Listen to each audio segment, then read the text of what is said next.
iyo mvuga drug cyangwa droge cyangwa harimo nibindi bisindisha nk'inzoga donc ziri amalikere biriya bintu bisindisha byinjiza abadayimoni benshi mu bantu. I'm talking about all substance abuse. I'm not just using drugs. I'm talking about alcohol. Anything that will make you lose sobriety, it invites demons into lives of people. Nanone turashimira Imana, murabona ko muri iki gihugu cyacu bahagurukiye izo nganda zikora izo nzoga zinjiza. Iki ni ikintu cyavuye ku Mana, ntabwo cyavuye ku mwana w'umuntu. Ndababwiza ukuri. And you have seen the current campaign against drug abuse and alcohol. This is a divine inspiration. It's not human. Kuko umugambi wa Satani kwari ukumara generation iri munsi yacu. Uru rubyiruko rwose ruraha. Igihugu cobayeho kiri vide kidafite abari munsi. And the plan of the devil was to end a whole generation, those under us, and the whole country would live a time without a generation to occupy a season. Umugambi Satani yarafite. The plan the devil had for this country. Kwari ukuzuza abanyamahanga muri iki gihugu mu myaka iri imbere. Igihugu cyari kuzura abanyamahanga gusa, abana b'Abanyarwanda barapfuye, abandi bari ku mihanda, abandi bari mu rumogi, noneho abanyamahanga bakabere bacyuzuramo. Ndabyibuka ubuhanuzi Imana yabumbaye ku nkuru za muri 97 ko mu myaka iri imbere 11% y'u Rwanda ruzaba rwuzuyemo abanyamahanga. And the plan of the devil was to end a whole generation of young Rwandans where those who are not dead, they will be drug obsessed, and others will be useless on the streets, and this country will be filled by foreigners. I remember the prophecy God gave me in 1997 at Nkurunziza, telling me that in the years to come, 11% of the population of Rwanda will be foreign. But the plan, the 11% are useful to the country. Ariko Satani arimo arategura kuzana abandi kuko generation yakizaba yishwe n'inzoga n'ibiyobyabwenge, azana abandi none abari bakora imirimo, aribo barongora abakobwa bacu, batwara abagabo bacu, abandi bisange mu mihanda ari imborerwa badafite icyo bamaze. Kandi n'abakobwa bacu ntitukibabona, buzuye Nigeria, abandi buzuye hehe, donc bafata indege kuwa gatandatu bakagenda, abandi bakajya, donc ni ibintu biteye ubwoba. Muri West Africa bajya gusambana kuwa gatanu bakagaruka ku cyumweru hano. Ikindi bamaze kugira abagabo benshi baba fantome, umuntu akava muri Maroc akaza kumurongora hano kugira ngo agire ubutaka mu Rwanda. Iyo ni strategy zirimo zikorwa. And the plan of the devil is not the problem to do with the 11%, but the plan of the devil was to destroy a whole generation where our children would not have marriages that are Rwandan, where our daughters, our sons would have their lives destroyed because of drug abuse, substance abuse. We live in times where our daughters will fly to Nigeria and other countries to spend a weekend with a man and then come back, or others have men coming from all over the world to come and marry them just so they could have access to the land of Rwanda. Kandi abo bagabo barimo bajya gusambana nabo nabagabo bagira abagore benshi mu buryo kugira abagore benshi akenshi baba bagira ya myuka y'abamaridenu babagabo bijoro n'abagore bijoro, abandi barwaye indwara zikabije, abandi ni donc na madayimoni yambaye imibiri y'abantu ariko baza gutwara abakobwa b'Abanyarwandakazi. And these men that they reach out to are men who are married to so many women, and they are engaged in different spiritual practices. Others are sick, others attack them in the spirit as demons, and they marry so many, or they take so many Rwandan daughters. Nubwo hari abantu bamwe basuzugura cyangwa bagapfobya ubutumwa bw'abahanuzi b'Imana, hari n'abemera ko ibyo baburiwe bikwiriye kwitabwaho. Gitwaza Dogiteri Apotre Gitwaza yari yaravuze ko inzoga n'ibiyobyabwenge bishobora kuzagira ingaruka zikomeye ku Banyarwanda, ku buryo byazagira uruhare mu gusenya imibereho y'umuryango n'igihugu. Yagaragazaga ko iyo abantu benshi babaye imbata z'inzoga n'ibiyobyabwenge, igihugu gishobora gutakaza imbaraga z'urubyiruko, umusaruro w'abaturage n'indangagaciro z'umuryango, kugeza ubwo abanyamahanga bashobora gusigara bafite uruhare runini mu gihugu. Uyu muburo dukwiriye kuwutekerezaho cyane cyane muri iki gihe, kuko inzoga atari ikinyobwa gusa, kunywa nyinshi cyangwa kenshi bishobora kugira ingaruka zikomeye ku mubiri, by'umwihariko ku bwonko. Kandi abanditsi benshi n'abacurabwenge bavuga yuko nubwo waba unywa ikirahuri kimwe ariko ukakinywa buri munsi, byanga bikunze inzoga zangiza imiterere y'ubwonko, imiterere y'umubiri, zangiza igifu, umwijima ndetse n'ibindi bice bitandukanye by'umubiri. Kubw'ibyo umuntu ushaka kugira ubuzima bwiza nubwo yaba atanywa nyinshi, inama nziza ahabwa ni izo kureka inzoga akazisimbuza ibindi binyobwa bizima yaba yizeye ko ari bizima. Kandi kureka inzoga ntabwo bisobanuye ko ukwiriye kuba imbata ya za soda na fanta. Ziriya ji na fanta zose nazo zigira ingaruka zikomeye. Ibyiza ni ukwinywera ibinyobwa karemano umuntu yakorera imuhira kandi akaba yizeye yuko byujuje ubuziranenge, nibwo yabasha kugira ubuzima bwiza. Uyu muburo dukwiriye kuwutekerezaho cyane cyane muri iki gihe, kuko inzoga atari ibinyobwa gusa byangiza ubuzima gusa iyo umuntu anyoye nyinshi kandi kenshi, kandi nubwo abanywa nkeya ariko akazinywa buri munsi, byanga bikunze zigira ingaruka zikomeye ku mubiri, by'umwihariko ku bwonko. Abandi nabo batarakorana amasezerano na Satani, Others who have not made a covenant with Satan, baba mu buzima bugoye butuma abadayimoni babatera baciye mu biyobyabwenge. they will live a very difficult life that allows the demons to attack them through drug and substance abuse. Nono akaja hano kuri stage gukora ariko yidroze atakiriwe ari mu biyobyabwenge muri we. They will come and perform, but they have used so many drugs, they are not sober. That is the sacrifice they give. Ibiyobyabwenge nimwe mu miryango ikomeye yinjiza abadayimoni benshi cyarimwe mu muntu. Drugs are one of the things that invite so many demons into the life of a person. Donc uretse ubusambanyi, umwuka w'ubusambanyi buraya, Besides fornication and prostitution, harimo za pornography, porn, the use of porn, ibiyobyabwenge drugs. niwo muryango wa kabiri winjiza abadayimoni benshi. Uwa mbere ni ubusambanyi. The first is fornication. The second is drug abuse. Drugs invite spirits into your life. Nukuvuga ngo iyo mvuga drug cyangwa droge cyangwa harimo n'ibindi bisindisha nk'inzoga, donc ziri amalikere, biriya bintu bisindisha byinjiza abadayimoni benshi mu bantu.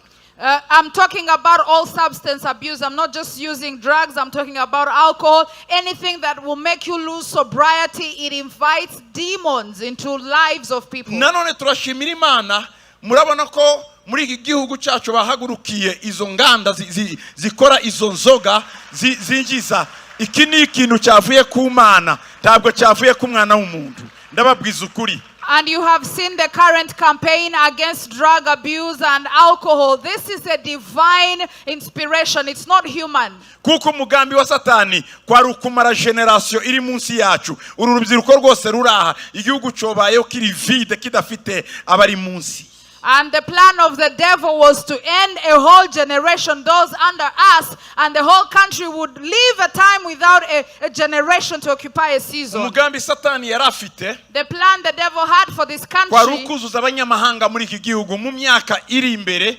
Igihugu cyari kuzura abanyamahanga gusa, abana b'Abanyarwanda barapfuye, abandi bari ku mihanda, abandi bari mu rumogi, noneho abanyamahanga bakabari bacyuzuramo. Ndabyibuka ubuhanuzi Imana yabumbaye ku nkuru nza muri 97 ko mu myaka iri imbere 11% y'u Rwanda ruzaba rwuzuyemo abanyamahanga. And the plan of the devil was to end a whole generation of young Rwandans where those who are not dead, they will be drug obsessed, and others will be useless on the streets, and this country will be filled by foreigners. I remember the prophecy God gave me in 1997 at Nkurunziza, telling me that in the years to come, 11% of the population of Rwanda will be foreign. Ariko rero icyo Satani yaragiye gukora ni iyo 11% The 11% n'abantu bingira akamaro, are useful to the country. ariko Satani arimo arategura kuzana abandi, kuko generation yakizaba yishwe n'inzoga n'ibiyobyabwenge, azana abandi none abari bakora imirimo, ari bo barongora abakobwa bacu, batwara abagabo bacu,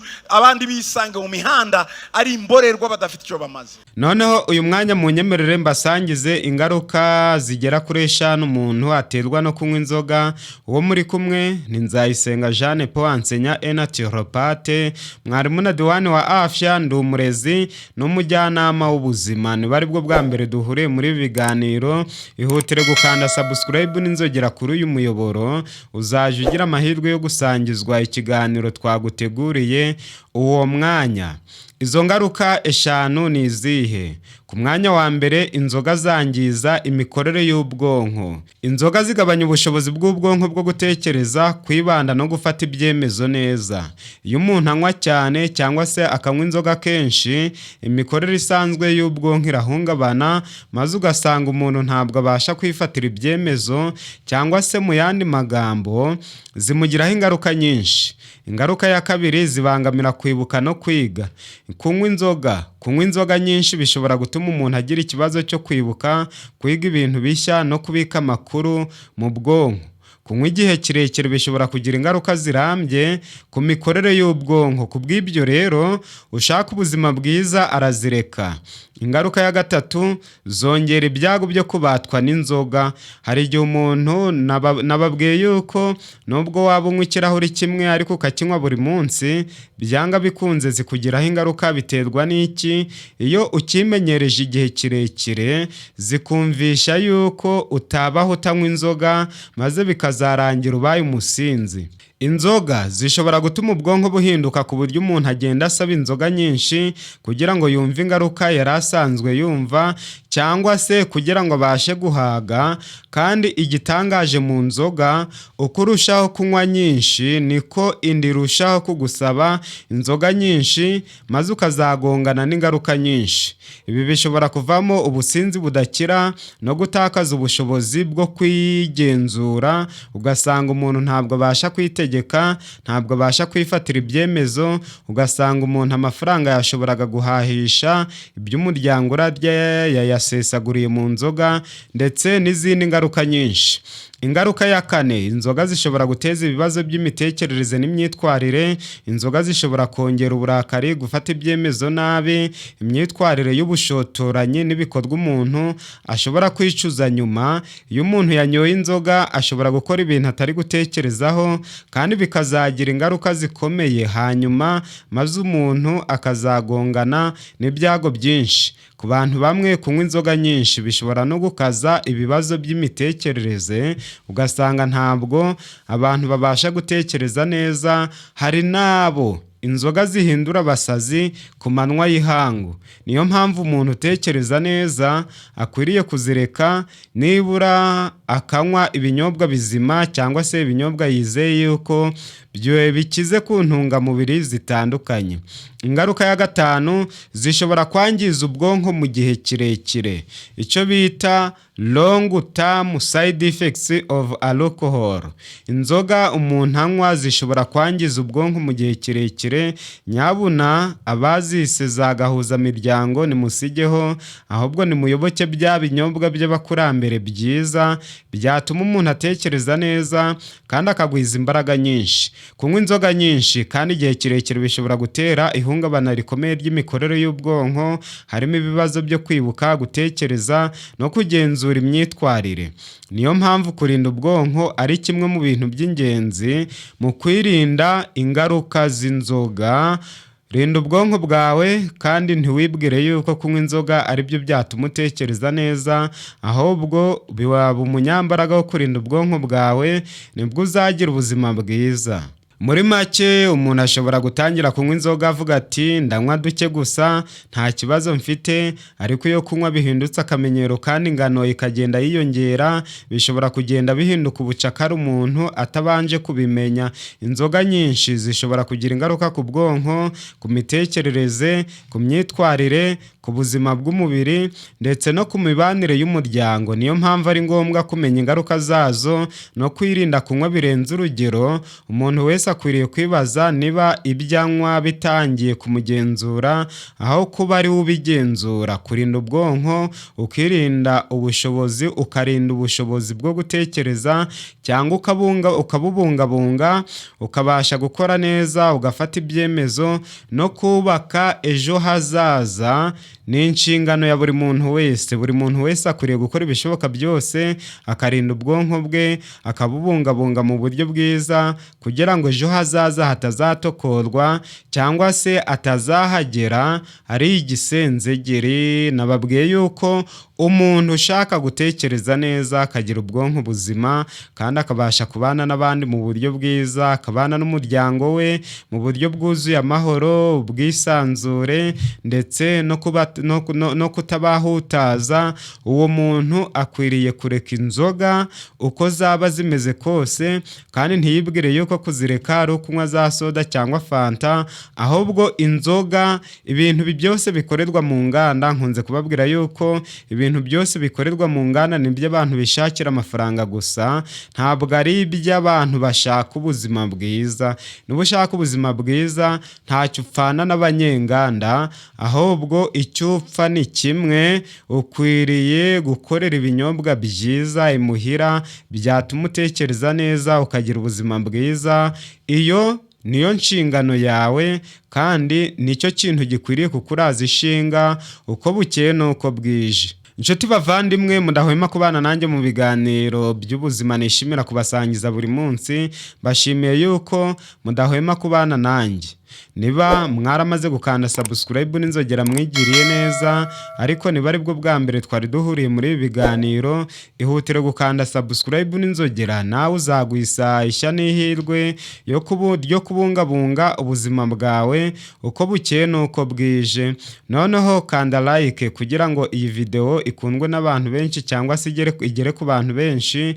Yisangize bagenzi bawe, ushobora kubabera muganga mwiza utabizi, kandi mu by'ukuri ibitekerezo byawe ni ingenzi cyane. Jya ubidusangiza maze tumenye icyo gukora mu buzima bwacu bwa buri munsi. Munyemerere mbasezeyeho maze tuzongere kugira amahirwe yo kubonana muri video y'ubutaha. Bye bye.